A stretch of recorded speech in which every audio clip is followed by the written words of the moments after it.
अस्सलाम वालेकुम guys, I hope you are doing well. This is Nizamuddin Memar और आज की इस वीडियो में हम डिस्कस करने वाले हैं। ये हमारे पास जो है एडिशनल मैथमेटिक्स का बुक है जिसकी एक्सरसाइज है 6.3 और उसका क्वेश्चन नंबर 6 करने वाले हैं। प्रीवियस वीडियोस में हमने क्वेश्चन नंबर 5 तक किया था। अब क्वेश्चन नंबर 6 में एम और एन दो मैट्रिक्स हैं। पार्ट ए में कहा गया express 4m-3n in terms of R and S. मतलब क्या करना है, जस्ट 4m-3n को सॉल्व करना है। जो भी वैल्यूज आ रही हैं वो आर और एस में ही होंगी, बस कुछ भी नहीं करना है। बस 4 को m से मल्टीप्लाई करना है, 3 को n से मल्टीप्लाई करना है और जस्ट सिंप्लीफाई करना है। तो मैं लिखने लगा हूँ 4m वाली मैट्रिक्स जो कि हमारे पास 1 है, एस है, आर है और 6 है। इसी तरीके से ये -3 सेम और एन वाली मैट्रिक्स जो कि हमारे पास है 2, -3, 0 और 8। सिंप्लीफाई करते हैं, 4 को इस सारी के साथ मल्टीप्लाई करेंगे तो 4 1 ज़ा 4, 4s is 4s, 4 time r is 4r, 4 time 6 is 24, minus इस 3 को, यहाँ पर r है, ठीक है। इस 3 को 2 से मल्टीप्लाई करेंगे, 3 टाइम 2 इज़ 6, 3 टाइम 3 इज़ 9, ठीक है। जस्ट 3 को कर रहे हैं, माइनस यहीं पर सेम पड़ा हुआ है। 3 time 0 is 0, 3 time it is 24। अब हम सब्ट्रैक्ट करेंगे, सब्ट्रैक्ट जैसे हम करते हैं, क्योंकि इनका ऑर्डर सेम है तो सब्ट्रैक्ट हमारा पॉसिबल है। तो 4 में से माइनस करेंगे 6 को और 4s में से माइनस करेंगे हम -9 को। सो 4s में से माइनस करेंगे -9 को, माइनस माइनस ये प्लस हो जाएगा, ये 4s है, ठीक है। 4r में से 0 माइनस करेंगे तो भी 4r ही बनना है, ठीक है। 24 में से 24 को माइनस करेंगे, 24 माइनस 24।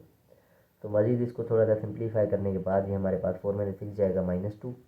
4s प्लस 9 हमारा सेम रहेगा क्योंकि ये लाइक टर्म्स नहीं है, हम प्लस माइनस कुछ भी नहीं कर सकते, ये सेम ही रहेगा। ये 4r हमारा सेम रहेगा और 24 में से 24 ही हमारा अंडा बचेगा 0। तो इस तरीके से ये हमारा पार्ट नंबर ए था। पार्ट नंबर बी पर चलते हैं। ये सारा सवाल अब शुरू किया है तो ABC इसके सारे पार्ट्स में करवाई देता हूँ। जो भी आपको कोई इशू हो, कोई प्रीवियस एक्सरसाइजेज हैं इस चैप्टर की हैं, पिछले चैप्टर की हैं, जो भी आपको नहीं आ रही हैं वो कमेंट में आप बता सकते हैं मुझे, ठीक है। बी पार्ट है find n square, find n square. तो एन को एन से मल्टीप्लाई करना है। एन स्क्वायर का मतलब क्या है, एन मल्टीप्लाई एन, जो कि एन स्क्वायर होता है। तो मैं क्या लिखने लगा हूँ, 2 -3, 2 -3 0 8 और हम मल्टीप्लाई करेंगे 2 -3 0 8 के साथ ही, ठीक है। मल्टीप्लिकेशन पता है आपको कैसे करते हैं। सबसे पहले हम ये रो पिक करते हैं पहली और इस कॉलम से और इस कॉलम से दोनों से मल्टीप्लाई करते हैं। थोड़ा सा मैं सेट कर देता हूँ। तो 2 को 2 से मल्टीप्लाई करेंगे, 2 × 2, फिर -3 को मल्टीप्लाई करेंगे 0 के साथ। अब ये कॉलम हो गया, फिर इस रो को इस कॉलम के साथ करना है, थोड़ा सा स्पेस छोड़ के 2 को -3 के साथ और -3 को 8 के साथ हम मल्टीप्लाई करेंगे। इसी तरीके से हम इस रो को इस रो को इस रो को इस कॉलम के साथ करेंगे, ठीक है। ज़ीरो को मैं करने लगा हूँ किसके साथ, सो 0 को मैं 2 के साथ मल्टीप्लाई करूँगा और 8 को 0 के साथ, ठीक है, 8 को 0 के साथ। अब ये रो मैंने इस कॉलम के साथ कर ली, फिर इस कॉलम के साथ करने लगा हूँ 0 को -3 के साथ, 0 × -3 और 8 × 8 करूँगा, ठीक है। So N square is equals to 2 time 2 is 4, 3 time 0 is ख़त्म, ठीक है। 2 टाइम 3 6 -6 और 3 टाइम 8 इज़ 24 माइनस का 0 टाइम 8 इज़ ख़त्म, 8 टाइम 0 इज़ ये भी 0, टोटली 0 आ गया। 0 टाइम 3 इज़ ये भी 0 हो जाएगा, 8 टाइम 8 इज़ 64। इसको मज़ीद सिंप्लीफाई करें तो एन स्क्वायर की फाइनली जो वैल्यू आ रही है हमारे पास 4 सेम, ये माइनस के दोनों तो ये माइनस का 30 हो जाएगा, ये 0 और ये 64, तो ये एन स्क्वायर की वैल्यू रहेगी। इसी तरीके से इसका जो है सी पार्ट है इसको भी देख लेते हैं। उसमें हमें आर और एस की वैल्यू निकालनी है कुछ ऑपरेशंस करके, ठीक है। तो सी पार्ट है हमारे पास, एन को एम के साथ मल्टीप्लाई करेंगे और 8 को एम के साथ मल्टीप्लाई करेंगे, ठीक है। गिवन दैट ये मिला हुआ है और find the value of R and S. तो हमें वैल्यू में निकालनी है आर की और एस की इसमें से, ठीक है। तो n को m से मल्टीप्लाई करते हैं। सबसे पहले n जो है हमारे पास 2 है, -3 है, 0 है, 8 है।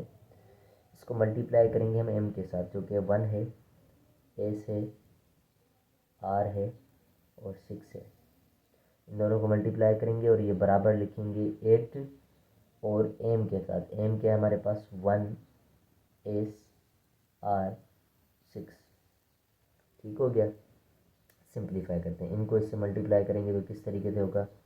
तो इस रो को इस कॉलम के साथ, 2 को 1 के साथ, -3 को r के साथ। ठीक है। फिर इस रो को इस कॉलम के साथ, 2 को s के साथ और -3 को 6 के साथ। अब ये रो इन दोनों कॉलम से हो गई। ठीक है। अब हम क्या करेंगे, ये वाली रो इन दोनों कॉलम से करेंगे। पहले इससे करते हैं, 0 को 1 के साथ और 8 को r के साथ मैंने किया। ये कॉलम भी हो गया। अब इसी रो को इस कॉलम के साथ, 0 को इसके साथ और 8 को 6 के साथ। इसी तरीके से इस तरफ 8 को इन सब से मल्टीप्लाई करेंगे। 8 time 1 is 8, 8 time s is 8s, 8 time r is 8r, 8 time 6 is 48।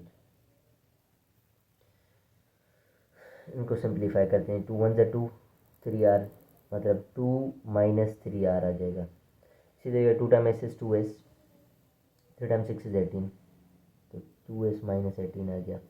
0 time 1 0 हो गया, 8 टाइम r इज 8r आ गया। 0 टाइम s इज 0s और 8 टाइम 6 इज 48। तो 8s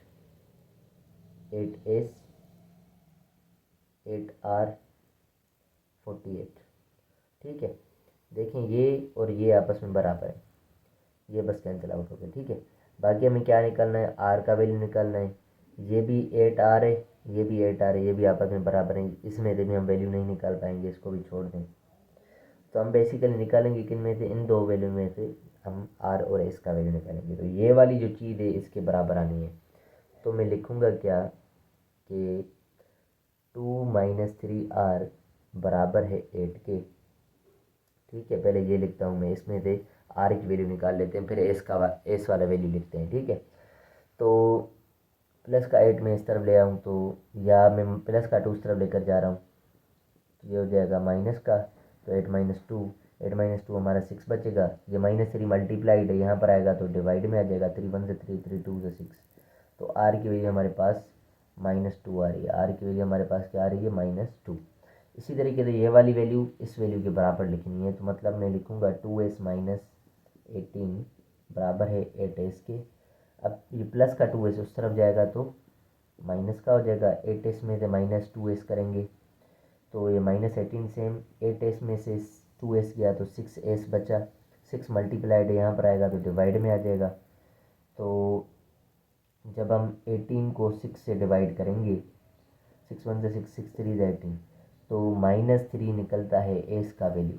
तो हमें क्या निकालना था, आर का वैल्यू जो कि -2 निकला है और एस का वैल्यू जो कि -3 निकला है। तो ये क्वेश्चन नंबर 6 था, एक्सरसाइज 6.3 का, जो कि यहाँ पर ख़त्म होता है।